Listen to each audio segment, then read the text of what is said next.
हरियाणा और जम्मू कश्मीर विधानसभा चुनाव के वोटों की गिनती जारी है। अभी तक के रुझानों में हरियाणा में बीजेपी हैट्रिक लगाती दिख रही है। बीजेपी ने बहुमत का आंकड़ा पार कर लिया है और हरियाणा में लगातार तीसरी बार बीजेपी की सरकार बनती दिखाई दे रही है। इस बार हरियाणा में बीजेपी 2019 से भी ज्यादा सीटें हासिल करती हुई दिख रही है। वहीं कांग्रेस को बड़ा झटका लगा है और वो बहुमत के आंकड़े से काफी दूर हो गई है। हरियाणा चुनाव में दुष्यंत चौटाला की जेजेपी का सूपड़ा साफ हो गया है। बीजेपी की जीत से उनके कार्यकर्ताओं में जश्न का माहौल है। हरियाणा के मुख्यमंत्री नायब सिंह सैनी ने बीजेपी की जीत के लिए हरियाणा की जनता और प्रधानमंत्री नरेंद्र मोदी का धन्यवाद किया है।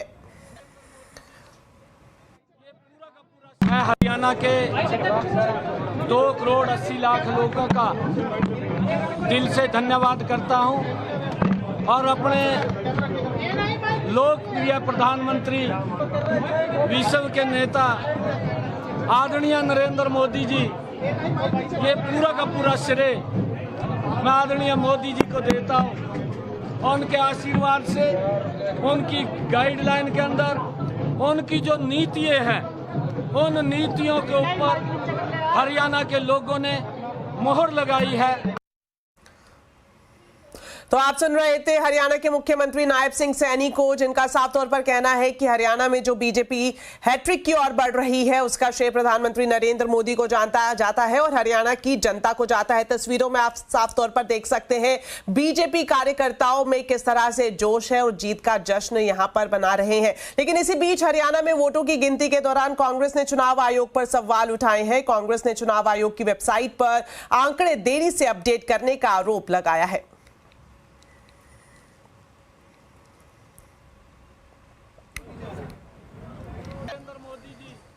नतीजे आ चुके हैं, पर जो अपडेट किया गया ईसीआई के वेबसाइट पर, चैनलों पर सिर्फ 4 या 5 राउंड के नतीजे आ रहे हैं। तो ये प्रशासन पर एक दबाव रखने का एक तरीका है। ये लोकसभा चुनाव में भी हुआ था। तो जो आरोप कांग्रेस की तरफ से चुनाव आयोग की भूमिका पर लगाए गए हैं, उस पर चुनाव आयोग का भी जवाब सामने आया है। चुनाव आयोग ने कांग्रेस के आरोपों को निराधार बताया है। चुनाव आयोग ने कांग्रेस से कहा है कि नतीजों के अपडेट में देरी के बेबुनियाद आरोप को साबित करने के लिए रिकॉर्ड पर कुछ भी नहीं है। साथ ही यह भी कहा गया है कि आपके ज्ञापन में हरियाणा या जम्मू कश्मीर के किसी भी निर्वाचन क्षेत्र में देरी के बारे में कोई विपरीत तथ्य भी नहीं है। चुनाव आयोग ने कहा कि सभी निर्वाचन क्षेत्रों में लगभग 25 राउंड की मतगणना हर 5 मिनट में अपडेट की जा रही है, जो तेजी से मतगणना प्रक्रिया के प्रसार की गवाही देता है। इसके अलावा चुनाव आयोग ने यह भी साफ किया कि आयोग गैर जिम्मेदार और निराधार बयानों को स्पष्ट रूप से खारिज करता है। तो कांग्रेस के चुनाव आयोग पर सवाल उठाने पर बीजेपी ने कांग्रेस पर हमला बोला है। बीजेपी ने कहा कि कांग्रेस ने हार मान ली है। अगर जयराम रमेश जी ने कहना शुरू कर दिया है, इलेक्शन कमीशन के ऊपर उंगली उठाना शुरू कर दिया है, तो मतलब मान लेना चाहिए कि उन्होंने भी अपनी पराजय को अवश्यंभावी मान लिया है।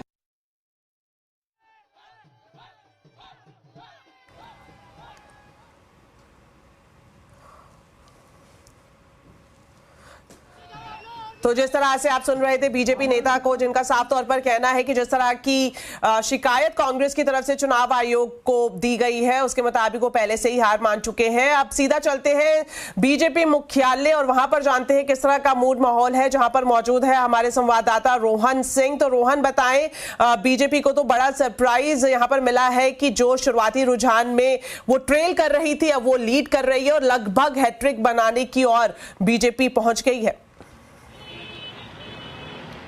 जी बिल्कुल, ये जो सरप्राइज है इसको बीजेपी एक इवेंट के रूप में सेलिब्रेट कर रही है और मेरे पीछे आप देख सकते हैं जश्न जो है वो शुरू हो चुका है। जैसे जैसे जो पिक्चर है वो साफ हो रही है, जो पार्टी मुख्यालय के सामने यहाँ पे जश्न पूरी तरह से तैयार हो चुका है। ढोल नगारों के साथ पटाखे भी जलाए जा रहे हैं यहाँ पे। और कुछ जानकारी मैं आपको दे दूं कि 6 बजे यहाँ पे जेपी नड्डा आएंगे और 7:30 बजे प्रधानमंत्री के आने का कार्यक्रम है। फिलहाल जो पार्टी कार्यकर्ता है यहाँ पे, उनमें बहुत उत्साह है इस जीत को, क्योंकि बहुत ही महत्वपूर्ण माना जा रहा था हरियाणा।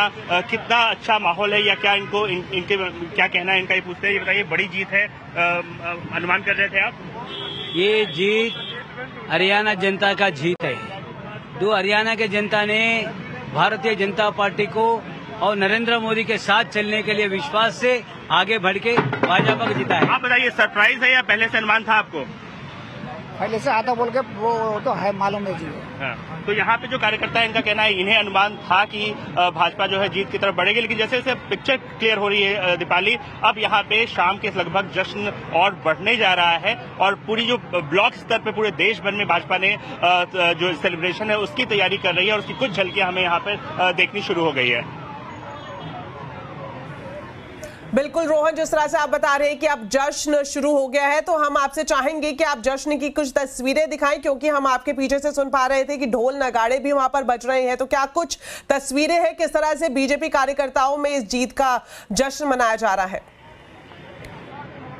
जी बिल्कुल, मैं आपको दिखाना चाहूंगा। मैं अपने कैमरामैन को कहूंगा कि दिखाएं यहाँ पे जो पूरा माहौल बना हुआ है। यहाँ पे पार्टी कार्यकर्ता यहाँ पे मुख्यालय के सामने आना शुरू हो चुके हैं झंडों के साथ। यहाँ पे मोदी जी का जो कटआउट है वो यहाँ पे लेके आ रहे हैं और ये जो सड़क है जो भाजपा मुख्यालय के सामने की सड़क है वो अब धीरे धीरे कार्यकर्ताओं से आपको भरी हुई लग रही है। लोग हर कोई, चाहे अलग अलग जगहों के जो कार्यकर्ता है वो यहाँ पे बड़े बड़े झंडे और लेके यहाँ पे आ चुके हैं और थोड़ी देर में सेलिब्रेशन और बढ़ने वाला है दीपाली, क्योंकि यहाँ पर जो पार्टी के बड़े नेता है, अब पिक्चर साफ हो गई है तो बड़े नेताओं का आना शुरू हो चुका होगा, तो सेलिब्रेशन कुछ समय में यहाँ पे और ज्यादा होगा, जश्न का माहौल और ज्यादा बढ़ने वाला है यहाँ पे। सर ये बताइए कि अनुमान था आपको या ये सरप्राइज है? देखिए, हमें पूरा भरोसा था हरियाणा की जनता के ऊपर। मैं धन्यवाद करना चाहूंगा हरियाणा की जनता का, जिन्होंने तीसरी बार भारतीय जनता पार्टी पर विश्वास जताया। माननीय प्रधानमंत्री जी के नेतृत्व में, माननीय गृह मंत्री जी, माननीय राष्ट्राध्यक्ष जी के नेतृत्व में जो भरोसा विश्वास उन्होंने जताया है, मैं उसके लिए तहे दिल से धन्यवाद करना चाहूंगा हरियाणा की जनता का। और जिस प्रकार से हमारे कार्यकर्ताओं की जो मेहनत थी, परिश्रम था, उसी का परिणाम आज सामने आया, इसलिए मैं धन्यवाद उनका करना चाहूंगा। और जो बिना पर्ची बिना खर्ची, जो चाहे जवान हो, चाहे किसान हो, चाहे माता बहन हो, सबने भारतीय जनता पार्टी पर भरोसा दिया। जो झूठ की दुकान राहुल गांधी ने खोलने का काम किया था, उसको बंद करने का काम हरियाणा की जनता ने किया है और यही परिणाम सामने दिखाई देते हैं। तो जो भ्रष्टाचार कांग्रेस पार्टी और आम आदमी पार्टी ने किया था, उसको पूरी तरीके से नकारने का काम हुआ। जी दीपाली, तो जैसा आपने देखा कि पार्टी का यही कहना है कि जो स्लोगन्स थे बीजेपी की तरफ से दिए गए थे वो काम आए हैं और यही सेलिब्रेशन अब यहाँ पे हमें देखने को मिल रहा है। जी बिल्कुल रोहन, तो आप वहां पर मौजूद रहे, आगे भी हम आपसे अपडेट लेते रहेंगे। फिलहाल के लिए बहुत बहुत शुक्रिया। चलिए अब एक नजर डाल लेते हैं जम्मू कश्मीर